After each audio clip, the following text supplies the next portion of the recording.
Life surprises से भरी है। कुछ अच्छी होती हैं, कुछ नहीं।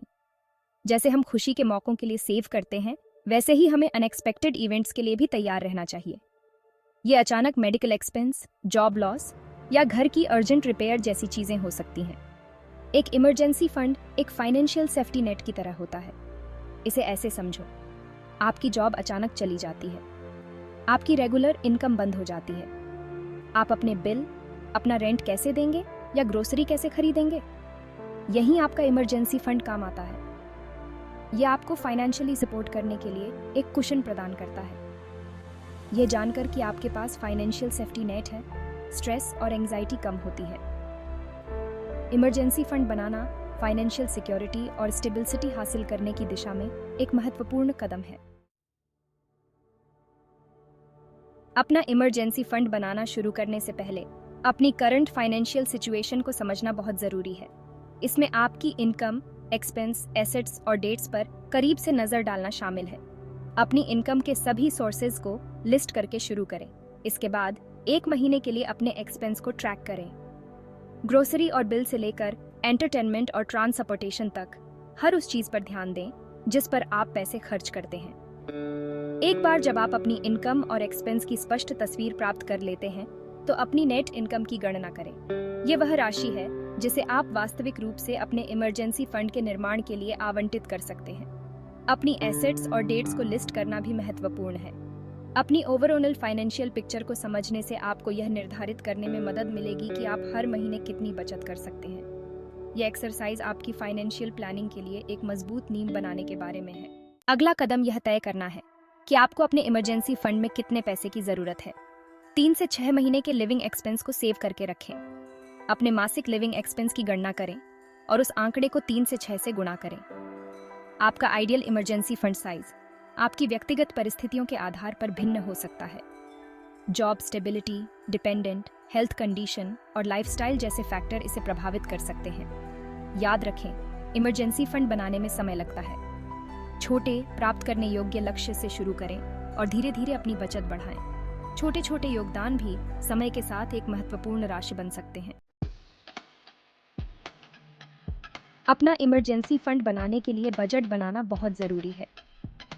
यह आपको अपनी इनकम और एक्सपेंस को ट्रैक करने, उन क्षेत्रों की पहचान करने की अनुमति देता है जहां आप कटौती कर सकते हैं। अपनी इनकम के सभी सोर्सेज और अपने फिक्स्ड मंथली एक्सपेंस को लिस्ट करके शुरू करें।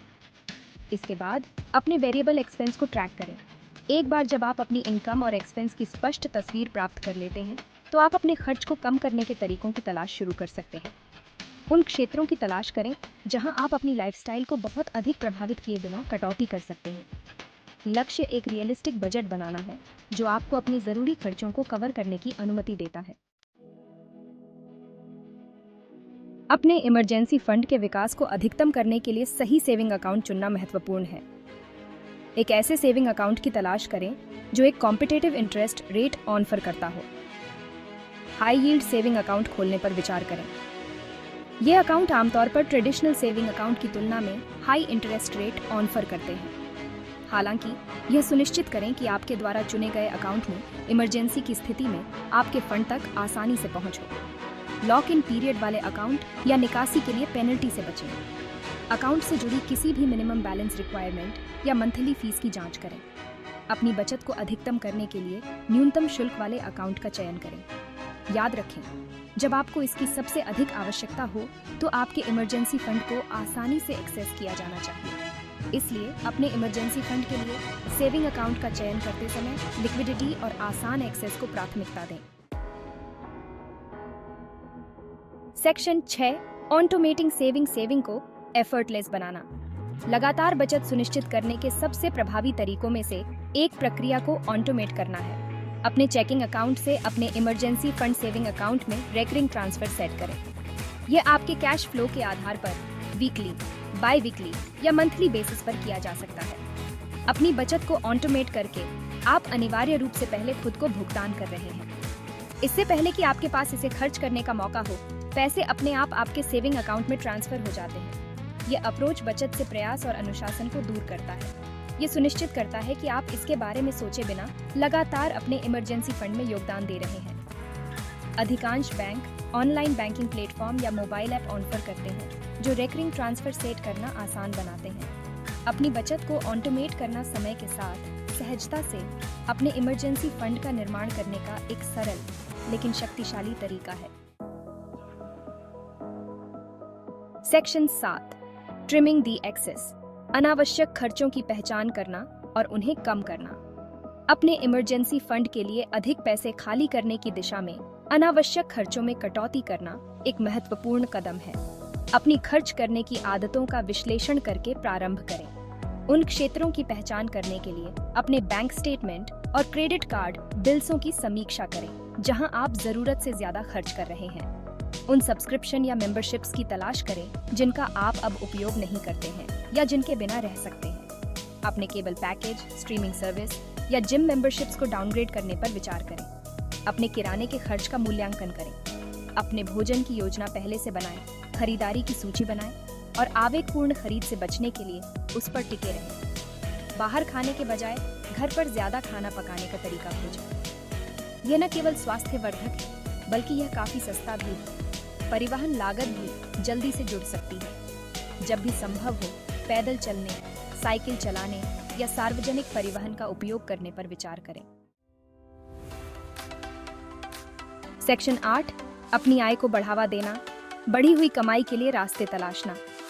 जबकि खर्चों में कटौती करना जरूरी है, अपनी आय बढ़ाने के तरीकों की तलाश करने से आपकी इमरजेंसी फंड बचत में तेजी आ सकती है। अपने खाली समय में एक साइड हसल या फ्रीलांसिंग करने पर विचार करें। ऐसे कई ऑनलाइन प्लेटफॉर्म हैं जो विभिन्न क्षेत्रों में फ्रीलांस अवसर प्रदान करते हैं। यदि आपके पास कोई शौक या कौशल है जिसके बारे में आप भावुक हैं, तो उसे एक साइड बिजनेस में बदलने पर विचार करें। यह केक बनाना और बेचना से लेकर ऑनलाइन शिक्षण सेवाओं की पेशकश तक कुछ भी हो सकता है। पेशेवर विकास और उन्नयन के अवसरों का अन्वेषण करें। अपने कौशल और ज्ञान को बढ़ाने से आपकी वर्तमान नौकरी में आपकी कमाई की क्षमता बढ़ सकती है या नए करियर के अवसरों के द्वार खुल सकते हैं। अपने नियोक्ता के साथ वेतन वृद्धि या बोनस पर बातचीत करने पर विचार करें। आप जो भी अतिरिक्त रुपया कमाते हैं उसे आपके आपातकालीन निधि की ओर निर्देशित किया जा सकता है, जिससे आप अपने वित्तीय लक्ष्यों तक तेजी से पहुंच सकते हैं। सेक्शन 9, अपने सुरक्षा जाल को बनाए रखना, अपने वित्तीय भविष्य की सुरक्षा करना। आपका आपातकालीन निधि बनाने के लिए बधाई। अब कुंजी इसे बनाए रखना है। समय समय पर अपने आपातकालीन निधि की समीक्षा करें और आवश्यकतानुसार समायोजित करें। जीवन की घटनाएं आपकी वित्तीय जरूरतों को प्रभावित कर सकती हैं। सुनिश्चित करें कि आपका आपातकालीन निधि इन परिवर्तनों के साथ तालमेल बिठाता है। जैसे जैसे आपकी आय बढ़ती है, अपने बचत योगदान को बढ़ाने पर विचार करें। यदि आपको अपने आपातकालीन निधि का उपयोग करना पड़े, तो इसे जल्द से जल्द फिर से भरें। ये सुनिश्चित करने के लिए कि आपका सुरक्षा जाल बरकरार है, एक योजना बनाएं।